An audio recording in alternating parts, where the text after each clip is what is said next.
Sir வணக்கம். Kumar sir வணக்கம். Kumar sir, உங்களுக்கு நன்றாக நினைவிருக்கும், எப்படி போலியோ ஒழிப்பு ஒரு பெரிய இயக்கமாக இந்த நாடு முழுவதும் நடத்தப்பட்டதோ அதுபோல இந்த மக்கள் தொகை கட்டுப்பாடு குறித்த ஒரு இயக்கமும் மிகப்பெரிய அளவில் நடத்தப்பட்டது. நீங்க எல்லா இடங்கள்லயும் நிரோத்தினுடைய விளம்பரத்தை அந்த ஒரு கூம்பு போல போட்டு வரைந்து வைத்திருப்பதை நம்ம எல்லாம் ஒரு 20, 25, 30 வருஷத்துக்கு முன்னால பார்த்திருக்கிறோம்.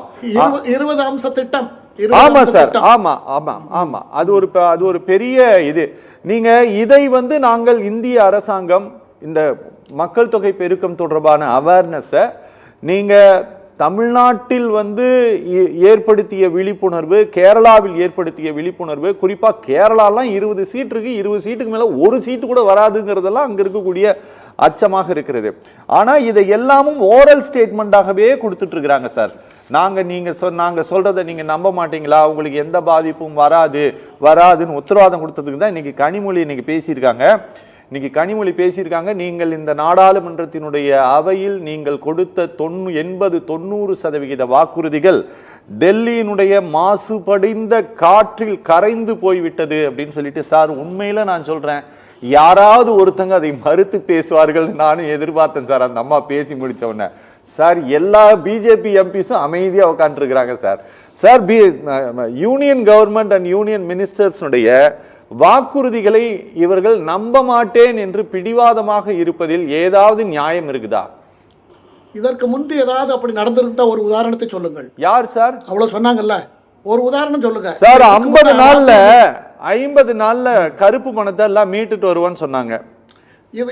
இல்ல நான் சொல்றேன் சார், தீவிரவாத தாக்குதலை முற்றிலுமாக நாங்கள் தடுத்து விடுவோம்னு சொன்னாங்க. சொல்லி 6 மாசம் கழிச்சுதான் full and full union government கண்ட்ரோல்ல இருக்கும்போது தான் டெல்லியில பிளாஸ்ட் நடந்தது, ஜம்மு காஷ்மீர்ல பிளாஸ்ட் நடந்தது.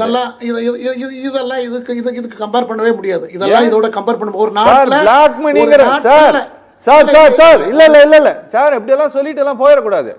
நீங்க இந்தியாவுடைய வருமான வரி சட்டத்தில் என்ன அந்நிய நாட்டில் சட்டவிரோதமாக கொண்டு சென்று முதலீடு செய்வது தடுப்பது சட்டத்தில், பறிமுதல் செய்யக்கூடிய சட்டத்தில் சார் கருப்பு பணம், பிளாக் மணி அப்படிங்கிற சொல்லாடலே இந்த நாட்டில் இல்லைன்னு சொல்லுது இந்த நாடாளுமன்றம். பினான்ஸ் மினிஸ்ட்ரி திரும்ப சொல்லிட்டு இருக்குது. ஆன்டி பிளாக் மணி டேவை கொண்டாடினாங்க சார் பாரதிய ஜனதா கட்சி நாடு முழுவதும் நவம்பர் 8ஆம் தேதி 2018, 19ஆம் ஆண்டு, 20ஆம் ஆண்டு கொண்டாடினாங்க. இன்னைக்கெல்லாம் கப்பு சிப்புன்னு இருக்கிறாங்க. அதனால ஏன் பேசக்கூடாது? அதாவது தேர்தல் நேரத்துல வெளிநாட்டுல இங்க இருக்கிறவங்க பதுக்கி வைத்திருக்க பணத்தை 10 பைசா மீட்டுட்டு வரல. 10 பைசா கவர்மெண்ட் ரிட்டர்னா பதில் கொடுத்திருக்குது சார். 2 விஷயம் இருக்கு சார். முயற்சி எடுக்கிறது ஒண்ணு, முயற்சி எஃபர்ட் எடுக்காமலே இருக்கிறது ஒண்ணு, கண்டுக்காம இருக்கிறது ஒண்ணு. இதெல்லாம் தனித்தனி கேட்டகரியில சொல்லலாம். ஆனால் ஒரு பிரதமர் அவர் பதவியேற்ற உடனே அவர் இதை சொன்னார். அதற்காக அதையும் இதையும் கம்பேர் பண்ணாதீங்க. இது பாராளுமன்ற நேற்று இங்க வந்திருக்கிற இடத்துல கூட அவர் சொல்லியிருக்கிறார், அமைச்சர் சொல்லியிருக்கிறார். இந்த அரசாங்கத்தினுடைய தலைவர் இன்னைக்கு நரேந்திர மோடி அவர்கள் தான் பிரதமர், prime minister, home minister mister Amit Shah. இவங்க எல்லாம் சொன்னதுக்கு பிறகும் நீங்க அப்படி இருக்கும், இப்படி இருக்கும், பச்சை காக்கா பறந்துடும், அங்க போயிருவோம் அப்படின்ட்டு இந்த நாயேஸ்வர் படத்துல 4 சுவர்கள் படத்துல வீட்டில் உட்காந்துக்கிட்டு ராத்திரி திடீர்னு வானம் இடிஞ்சு விழுந்துட்டுனா நான் செத்து போயிருவேன் அழுத மாதிரி தான் இருக்கிறது. இது அவங்களுக்கு முழுக்க தோல்வி பயத்துல 2-3 நாளைக்குள்ள எலெக்ஷன் இருக்கு, எதையாவது ஒண்ணு கிளப்பணும்னு தேடிக்கிட்டு இருந்தாங்க. அப்போ இதை கிளப்பி தமிழ்நாட்டு மக்கள்கிட்ட ஒரு எதிர்ப்பு மனநிலையை, பிஜேபிக்கும் அதிமுகவுக்கும் எதிர்ப்பு மனநிலையை ஏற்படுத்துவதற்காக பிரதமர் அவர்களுடைய, முதலமைச்சர் அவர்களுடைய திட்டமாக இருக்கிறது. அதற்கு சில பேர் ஒத்துழைத்து பி.டி. தியாகராஜன் போன்றவர்கள் பெரிய அறிவுஜீவிகள் வெளிநாட்டில் பேங்க்ல 20 வருஷமா வேலை பார்த்துட்டு அந்த பேங்க் திவாலானதுக்கு அப்புறம் இன்னொரு பேங்க்ல ஜாயின் பண்ணிட்டு அப்புறம் அங்கேயும் முடியாம இங்க அரசியல் இருந்து புது கருத்துக்களை எடுத்து சொல்லி என்ன அதாவது மிஸ்கைட் பண்றதுக்கு, முதலமைச்சரை மிஸ்கைட் பண்றதுக்கு இவங்க எல்லாம் ஐடியா எடுத்து கொடுத்துருக்காங்க. அவர் என்ன பேசுறாரு? அவர் பேசுறதெல்லாம் ஒரு முதலமைச்சர் இதுவரைக்கும் பேசியிருப்பாரா? இந்த 52ல இருந்து இந்த வருஷம் வரைக்கும் நீங்க எந்த முதலமைச்சராவது ஒரு பிரதமரை பார்த்து நாங்க 60க்கு போயிடுவோம், நாங்க யாருன்னு காமிப்போம், எங்களுடைய ஒரிஜினாலிட்டி என்ன நாங்க காமிப்போம், நாங்க மக்களை பூரா திரட்டி நாங்க என்ன செய்ய போறோம், என்ன வேணாலும் செய்வோம் அப்படிங்கறதெல்லாம் ஒரு முதலமைச்சர் பேசுறதா சார்? இது என்ன கல்ச்சர் இது? இப்ப திமுகங்கிறது ரவுடி கட்சிகள் இப்ப மக்கள் பேச ஆரம்பிச்சுட்டாங்க. திமுகங்கிறது மேல இருந்து கீழே வரைக்கும் ரவுடிசம் இருக்குங்கிறது இப்போ உருவாகி போச்சே.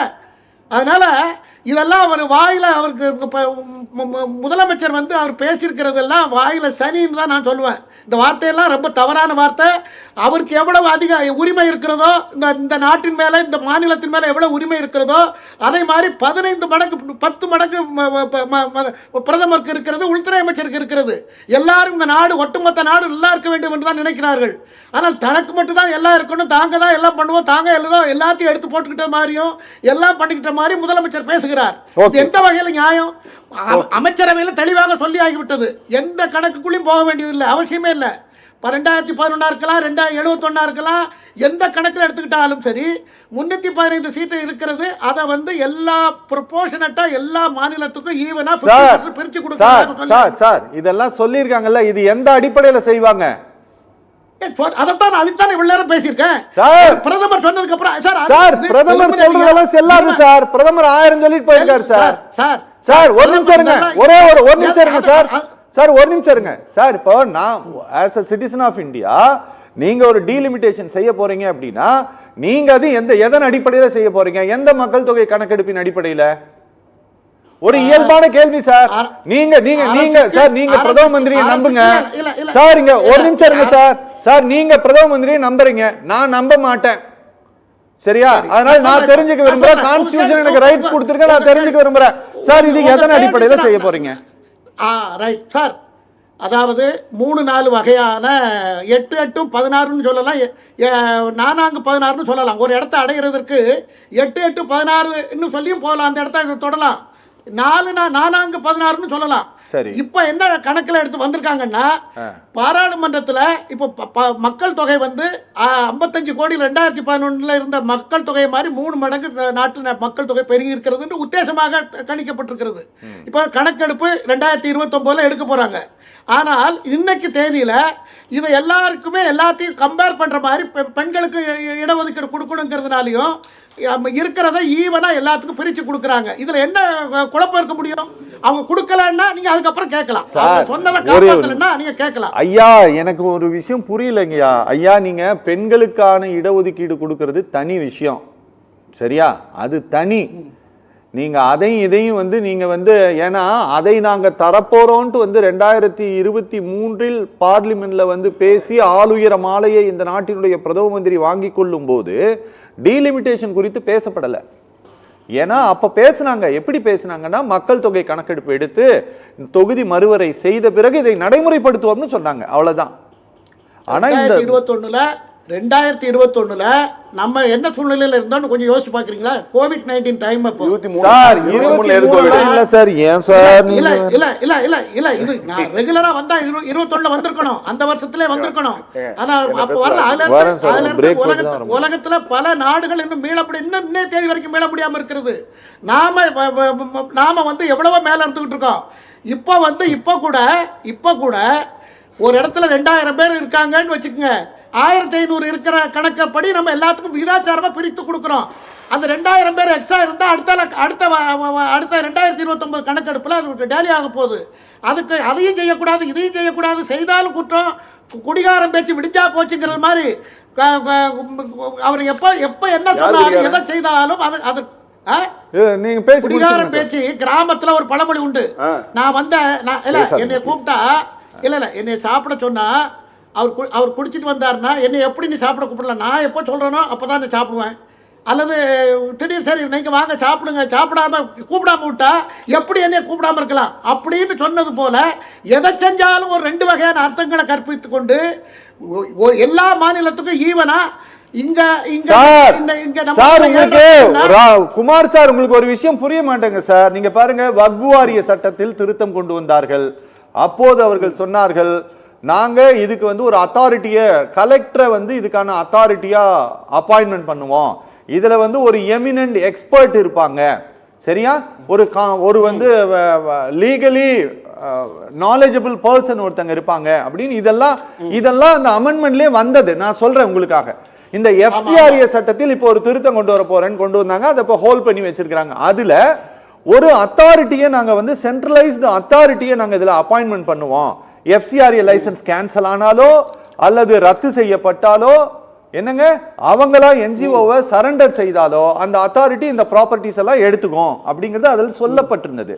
இந்த சட்ட திருத்தத்தில் எதுவுமே சொல்லப்படாமல் இதை பார்லிமெண்ட் டிசைட் பண்ணணும்னு மட்டும் நீங்க சொல்லி இருக்கிறதுக்கான விளக்கம் என்ன எங்களுக்கு எல்லாரும் கேட்கறாங்க.